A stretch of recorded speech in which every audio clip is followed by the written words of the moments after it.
Good morning. आज के हम इस क्लास में कुछ छोटे छोटे टॉपिक की बात करने वाले हैं, जैसे विभव क्या है, विभवांतर क्या है, विद्युतवाहक बल क्या है और सेल क्या है। बहादुर, पीछे के 2-4 दिनों में वीडियो आपका बन नहीं रहा था, वीडियो बंद था, क्लास बंद था, क्योंकि हम कुछ इमरजेंसी काम की वजह से मुझे क्लास ड्रॉप करना पड़ा। लेकिन अब से हम लोग फिर से लगातार अब क्लास करेंगे। कल से आपका सब बैच ओपन हो जाएगा, रिवीजन बैच भी ओपन हो जाएगा। हम लोग सब बैच विधिवत अब पढ़ना स्टार्ट करेंगे। तो जैसे हम बात करने वाले हैं विभव क्या है, तो विभव और विभवांतर हम आपको पहले भी बता चुके हैं संचक चैप्टर में, जब एनसीईआरटी सेकंड चैप्टर बता रहे थे विद्युत आवेश एवं क्षेत्र और उसके बाद विद्युत स्थिर वैद्युत विभव एवं धारिता। तो स्थिर वैद्युत विभव एवं धारिता में हमने आपको विभव और विभवांतर के बारे में विस्तार से बता दिया है। तो हम यहाँ बात करने वाले हैं ज़्यादातर विद्युतवाहक बल के बारे में, फिर भी थोड़ा बहुत विभव और विभवांतर के बारे में समझ लें। विभव क्या है, तो ऊर्जा है। विभव क्या है, ऊर्जा है। इकाई आवेश को अनंत से लाने में किया गया कार्य है विभव। इकाई आवेश को अनंत से किसी बिंदु पर लाने में किया गया कार्य है विभव। अनंत से किसी आवेश को किसी बिंदु पर लाने में किया गया कार्य है विभव। तो विभव ऊर्जा है और विभवों के अंतर को ही हम विभवांतर कहते हैं। विभवों के अंतर को ही हम विभवांतर कहते हैं। विभवों के अंतर को विभवांतर कहते हैं। तो विभवांतर भी ऊर्जा ही है, विभवांतर भी आपका ऊर्जा है। अंतर यह है कि विभवांतर परिपथ के अंदर की ऊर्जा है, विभवांतर परिपथ के अंदर की ऊर्जा है। अब हम बात करने वाले विद्युतवाहक बल के बारे में। तो विद्युतवाहक बल भी ऊर्जा ही है, विद्युतवाहक बल भी ऊर्जा है। जैसे विभवांतर की बात करें तो विद्युत क्षेत्र के अंदर इकाई आवेश को, विद्युत क्षेत्र के अंदर इकाई आवेश को एक बिंदु से दूसरे बिंदु तक ले जाने में किया गया कार्य विभवांतर है। विद्युत क्षेत्र के अंदर इकाई आवेश को एक बिंदु से दूसरे बिंदु तक ले जाने में किया गया कार्य विभवांतर है। विद्युत क्षेत्र के अंदर इकाई आवेश को एक बिंदु से दूसरे बिंदु तक ले जाने में किया गया कार्य विभवांतर है। ठीक उसी तरह सेल के अंदर इकाई आवेश को ऋण इलेक्ट्रोड से धन इलेक्ट्रोड तक ले जाने में किया गया कार्य विद्युतवाहक बल है। सेल के अंदर इकाई आवेश को ऋण इलेक्ट्रोड से धन इलेक्ट्रोड तक ले जाने में किया गया कार्य विद्युतवाहक बल है। इकाई आवेश को ऋण इलेक्ट्रोड से धन इलेक्ट्रोड तक ले जाने में किया गया कार्य विद्युतवाहक बल है। विद्युतवाहक बल का सूत्र हो जाएगा, जो विभव का होता है वही आपका विद्युतवाहक बल। विद्युतवाहक बल बराबर कार्य बटा आवेश। विद्युतवाहक बल बराबर कार्य बटा आवेश, E इक्वल टू W/Q। विद्युतवाहक बल बराबर कार्य बटा आवेश, E equal to W/Q। E equal to W/Q। विद्युतवाहक बल इक्वल टू कार्य बटा आवेश। तो बहादुर, विभव का भी सूत्र यही होता है, कार्य बटा आवेश। विभवांतर का भी सूत्र वही होता है, कार्य बटा आवेश। यानी विद्युतवाहक बल और विभव दोनों सेम है। अंतर यही है कि विद्युतवाहक बल सेल के अंदर होता है और विभवांतर सेल के बाहर होता है। विद्युतवाहक बल भी ऊर्जा है और विभवांतर भी ऊर्जा है। विद्युतवाहक बल भी ऊर्जा है और विभवांतर भी ऊर्जा है। यदि सेल के अंदर ऊर्जा रहे तो उसको हम विद्युतवाहक बल के नाम से जानेंगे, और यदि वो ऊर्जा बाहर निकल करके परिपथ में आ जाए, यदि ऊर्जा बाहर निकल करके परिपथ में आ जाए तो उससे हम विभवांतर कहेंगे। यदि ऊर्जा सेल के बाहर निकल करके परिपथ में आ जाए तो उससे हम विभवांतर कहेंगे, और यदि ऊर्जा सेल के अंदर रहे तो उससे हम विद्युतवाहक बल कहेंगे। विद्युतवाहक बल के मात्रक और विमा की बात करें, वही जूल, विद्युतवाहक बल का मात्रक जो है जूल प्रति कूलाम होता है। जूल प्रति कूलाम को वोल्ट कहते हैं, इसीलिए विद्युत वाहक बल का SI मात्रक वोल्ट होता है। बीमा की बात करें यदि हम, तो कार्य का बीमा हो गया ML² T इनवर्स 2, आवेश का हो गया IT, तो ये हो गया ML² T inverse 3 I inverse, ML² T inverse 3 I inverse, ML² T inverse 3 I inverse, ये विद्युत वाहक बल का, यानी जो विभव का है, विभवांतर का है, वही विद्युत वाहक बल का है। अब हम आपको बताने वाले हैं कि विद्युत वाहक बल और विभवांतर में अंतर क्या है। एक अंतर तो हमने आपको परिभाषा में ही समझा दिया कि विद्युत वाहक बल सेल के अंदर की ऊर्जा है और विभवांतर परिपथ के अंदर की ऊर्जा है। विद्युत वाहक बल सेल के अंदर की ऊर्जा है और विभवांतर परिपथ के अंदर की ऊर्जा है। अब हम बात करने वाले हैं, थोड़ा समझने की कोशिश करिएगा कि विद्युत वाहक बल विद्युत धारा का कारण होता है। यानी सेल के अंदर ऊर्जा नहीं रहेगी तो आपको धारा नहीं मिलने वाला। हम लोग सेल का डिब्बा का क्या अचार डालेंगे, डिब्बा का तो कोई मतलब ही नहीं है। सेल के अंदर यदि ऊर्जा है तो हमें विद्युत धारा मिलेगा, सेल के अंदर ऊर्जा नहीं है तो विद्युत धारा नहीं मिलेगा।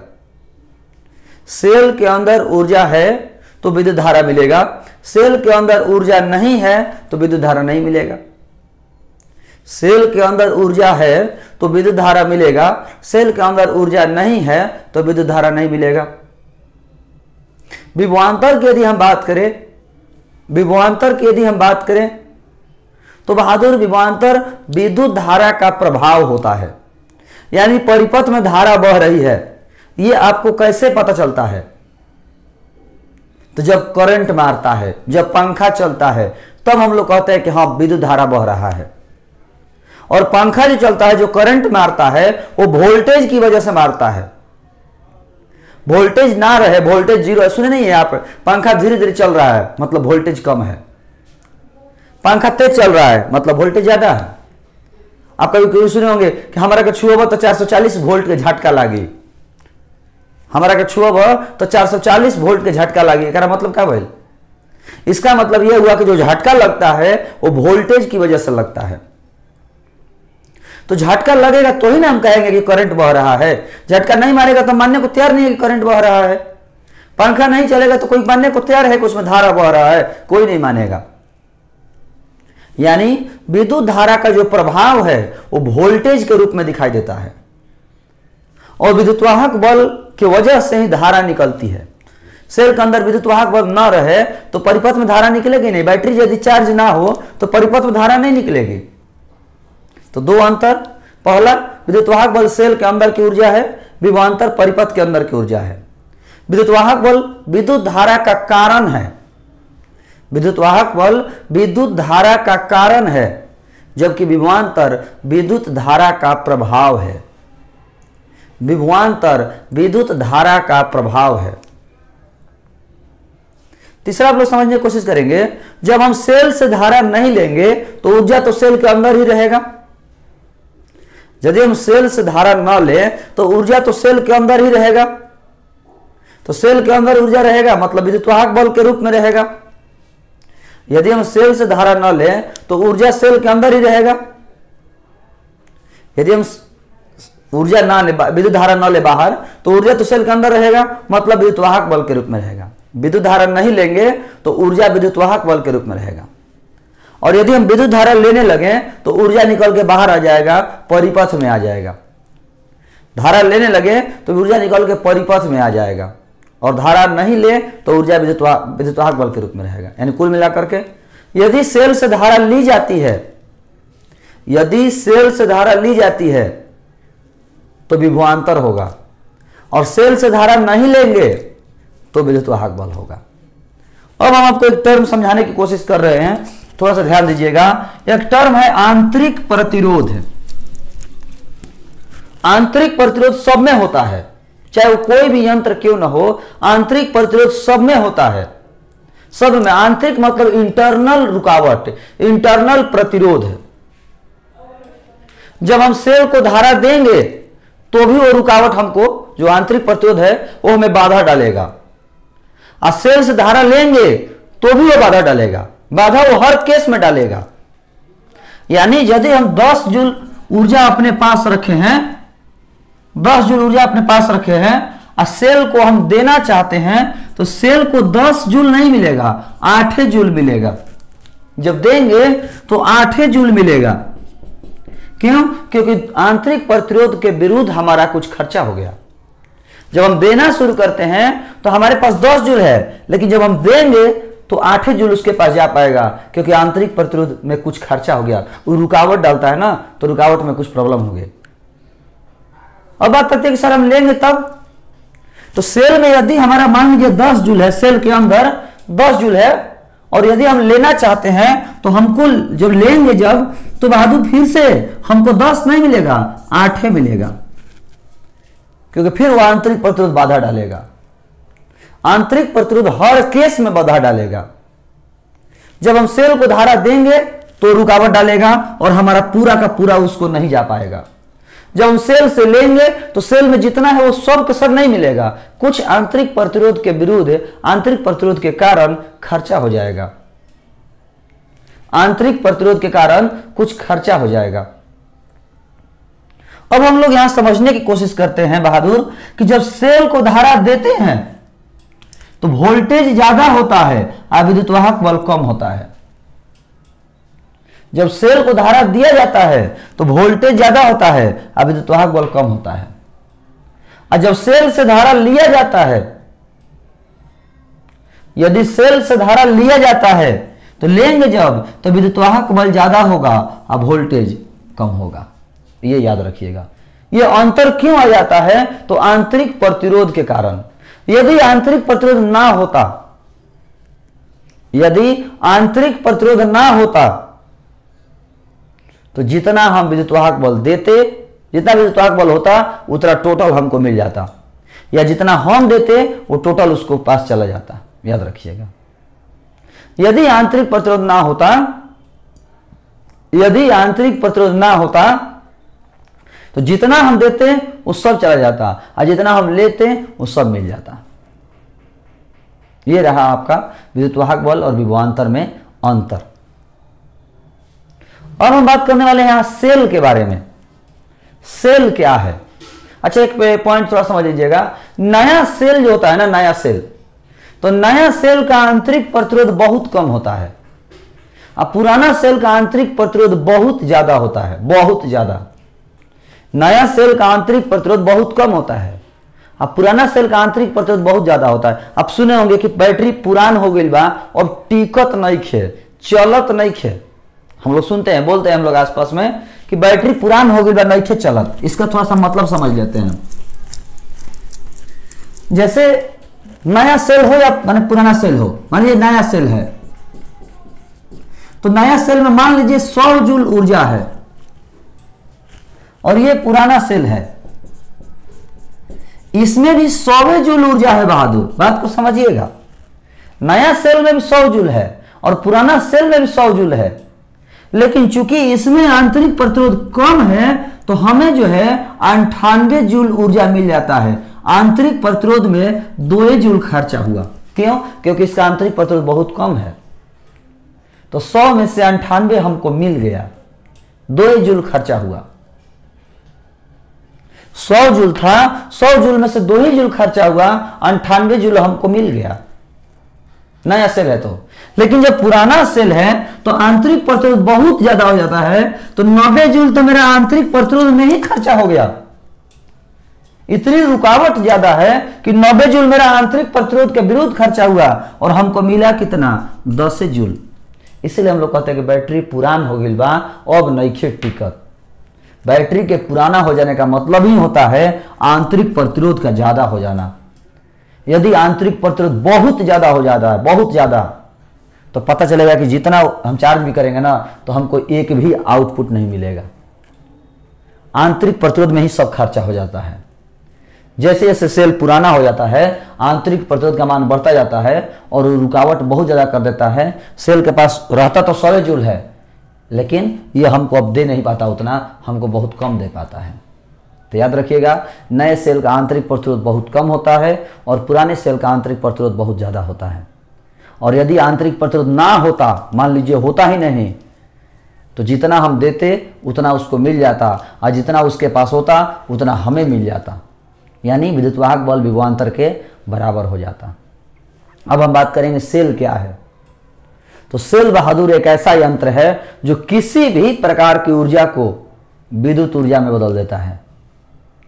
सेल एक ऐसा यंत्र है जो किसी भी प्रकार की ऊर्जा को विद्युत ऊर्जा में बदल देता है, किसी भी प्रकार की ऊर्जा को विद्युत ऊर्जा में बदल देता है। सेल एक ऐसा यंत्र है जो किसी भी प्रकार की ऊर्जा को विद्युत ऊर्जा में बदल देता है, किसी भी प्रकार की ऊर्जा को विद्युत ऊर्जा में बदल देता है। यानी शॉर्ट में इसको बोलें तो सेल एक ऐसा यंत्र है जो विद्युत ऊर्जा देता है। सेल एक ऐसा यंत्र है जो विद्युत ऊर्जा देता है। जो हमें विद्युत ऊर्जा दे वो सेल है, जो भी हमें विद्युत ऊर्जा देगा वो सेल है। अब सेल के संकेत के बारे में बात करें तो सेल का संकेत इस तरह से होता है, एक बड़ा और एक छोटा। जो बड़ा वाला चिन्ह है उसको प्लस और जो छोटा वाला चिन्ह है उसको माइनस कहेंगे। जो बड़ा वाला चिन्ह है वो प्लस है, जो छोटा वाला चिन्ह है वो माइनस है। ये सेल का चिन्ह हुआ, सेल का संकेत। सेल और संचक के संकेत में यही अंतर है कि संचक वाला में दोनों बराबर रहता है और सेल वाला में एगो बड़ा एगो छोटा होता है। इसमें भी एक प्लस एक माइनस होता है, इसमें भी एक प्लस माइनस, लेकिन एक में छोटा एक बड़ा एक छोटा, इसमें दोनों बराबर। तो सेल एक ऐसा यंत्र है जो हमें विद्युत ऊर्जा देता है। सेल एक ऐसा यंत्र है जो हमें विद्युत ऊर्जा देता है। सेल के प्रकार, जो यांत्रिक ऊर्जा को विद्युत ऊर्जा में बदल दे वो यांत्रिक सेल है। जो यांत्रिक ऊर्जा को विद्युत ऊर्जा में बदल दे वो यांत्रिक सेल है। जो परमाणु ऊर्जा को विद्युत ऊर्जा में बदल दे वो परमाणु सेल है।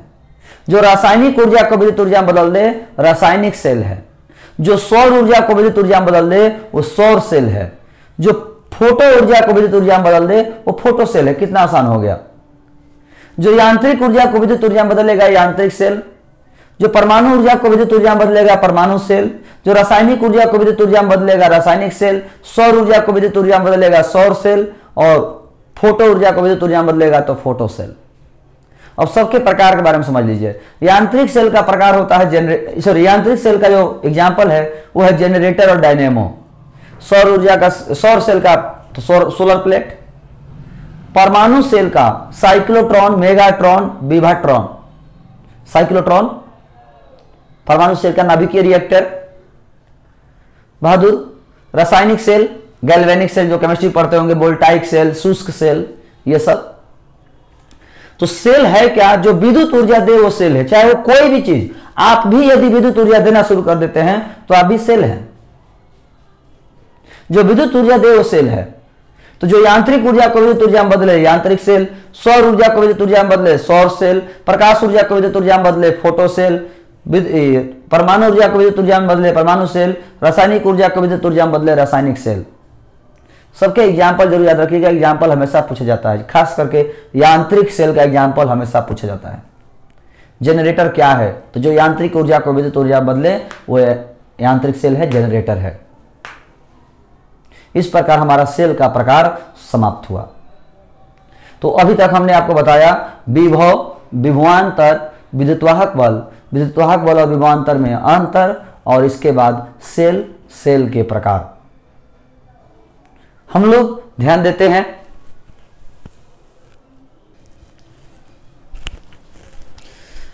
अभी हम आपको एक बड़ा ही बेहतरीन पॉइंट पर चर्चा करेंगे। ऐसे इसके बारे में हम विस्तार से आगे जो है आगे की क्लास में बताएंगे। थोड़ा सा समझने की कोशिश करिएगा। जब हम इंटर में थे तो बड़ा ही हमें इस टॉपिक पर कन्फ्यूजन हुआ है। जैसे हम बात करें, यदि किसी तार की लंबाई दोगुनी कर, जैसे बात करते हैं, सूत्र होता है R बराबर rho into L by A. R बराबर rho into L by A. तो रो और ए यदि कांस्टेंट हो तो हम कह सकते हैं कि R समानुपाती एल। यदि रो और ए कांस्टेंट हो तो हम कह सकते हैं कि R समानुपाती एल। रो और ए यदि कांस्टेंट हो तो हम कह सकते हैं R समानुपाती एल। और R समानुपाती एल का मतलब हुआ लंबाई बढ़ेगा प्रतिरोध बढ़ेगा, लंबाई घटेगा प्रतिरोध घटेगा, लंबाई डबल प्रतिरोध डबल, लंबाई डबल प्रतिरोध डबल, लंबाई बढ़ेगा प्रतिरोध बढ़ेगा, लंबाई घटेगा प्रतिरोध घटेगा। तो लंबाई 2 गुना प्रतिरोध 2 गुना, लंबाई 3 गुना प्रतिरोध 3 गुना, लंबाई 4 गुना प्रतिरोध 4 गुना। इसका मतलब यही हुआ। लेकिन जब हम कंफ्यूजन तब हो जाती है जब हम क्वेश्चन बैंक पे पढ़ते हैं और कहीं न्यूमेरिकल मिलता है कि यदि किसी तार की लंबाई खींचकर 2 गुनी कर दी जाए तो प्रतिरोध कितना होता है, तो आंसर हो जाता है 4 गुना। किस सूत्र से, तो इस सूत्र से। इस सूत्र से 2 गुना करेंगे तो 2 का स्क्वायर 4 गुना, 3 गुना करेंगे 3 का स्क्वायर 9 गुना, 4 गुना करेंगे 4 का स्क्वायर 16 गुना, 5 गुना करेंगे 5 का स्क्वायर 25 गुना। सोचने वाली बात है बहादुर कि यदि हम किसी तार की लंबाई 2 गुना करते हैं तो प्रतिरोध 2 गुना, 3 गुना करते हैं तो 3 गुना, 4 गुना करते हैं 4 गुना। होना चाहिए था, होना चाहिए था ऐसा। लेकिन जब हम न्यूमेरिकल पढ़ते हैं तो देखते हैं कि 2 गुना करते हैं लंबाई तो प्रतिरोध 4 गुना हो जाता है, लंबाई 3 गुना करते हैं प्रतिरोध 9 गुना हो जाता है, लंबाई 4 गुना करते हैं प्रतिरोध 16 गुना हो जाता है। सवाल है ऐसा कैसे सर, ऐसा क्यों होता है? तब हम इसको एक एग्जांपल से समझने की कोशिश करते हैं। बहादुर, लंबाई 2 गुना करने का क्या मतलब? लंबाई 2 गुना करने का मतलब लंबाई बढ़ाना। तो यदि हम बात करें यदि किसी इस चालक तार को खींच करके 2 गुना कर दें, यदि इस चालक तार को खींच करके 2 गुना कर दें तो शायद आप समझ रहे हैं कि लंबाई तो बढ़ेगा, इसका क्षेत्रफल घटना शुरू हो जाएगा, क्षेत्रफल घटेगा। लंबाई बढ़ेगा तो क्षेत्रफल घटेगा। यदि इसकी लंबाई खींच करके डबल कर दिया जाए तो इसका क्षेत्रफल, लंबाई तो बढ़ जाएगा, क्षेत्रफल घट जाएगा। तो लंबाई और क्षेत्रफल दोनों में परिवर्तन होगा। ये लंबाई बढ़ा तो यहां पर लंबाई बढ़ा तो क्षेत्रफल में भी अंतर आया। और एक केस समझते हैं, जैसे ये कोई तार है और इसकी लंबाई 10 मीटर है और यदि इसको हम ऐसा करते हैं, इस तार को फेंक करके हम दूसरा कोई तार ले लेते हैं जिसकी लंबाई 20 मीटर है। बात को समझिएगा, यहां पर एक कोई तार है 10 मीटर लंबाई की, इसको हमने फेंक दिया और दूसरा कोई तार ले लिया जिसकी लंबाई है 20 मीटर। तो यहां पर लंबाई 20 तो हो गया लेकिन क्षेत्रफल वही रहा, क्षेत्रफल में कोई परिवर्तन नहीं आया। बात को समझिए, एक जब खींच करके डबल किए तो लंबाई तो डबल हो गया लेकिन क्षेत्रफल भी घट गया। इसीलिए ये वाला सूत्र लगता है। लेकिन यदि हम इस तार को फेंक करके कोई दूसरा 20 मीटर का तार ले लेते हैं तो इसका क्षेत्रफल नहीं बदलता है, उस केस में ये वाला सूत्र लगेगा। अब हम आपको समझने की कोशिश करें, यदि हम ऐसे ही इस तार को फेंक करके दूसरा कोई तार ले लेते हैं जिसकी लंबाई 20 मीटर है, यदि इस तार को फेंक करके हम दूसरा कोई तार ले लेते हैं जिसकी लंबाई 20 मीटर है तो यहां पर क्षेत्रफल में कोई परिवर्तन नहीं होता है, उस केस में यही सूत्र लगेगा। लंबाई डबल प्रतिरोध डबल, लंबाई ट्रिपल प्रतिरोध ट्रिपल।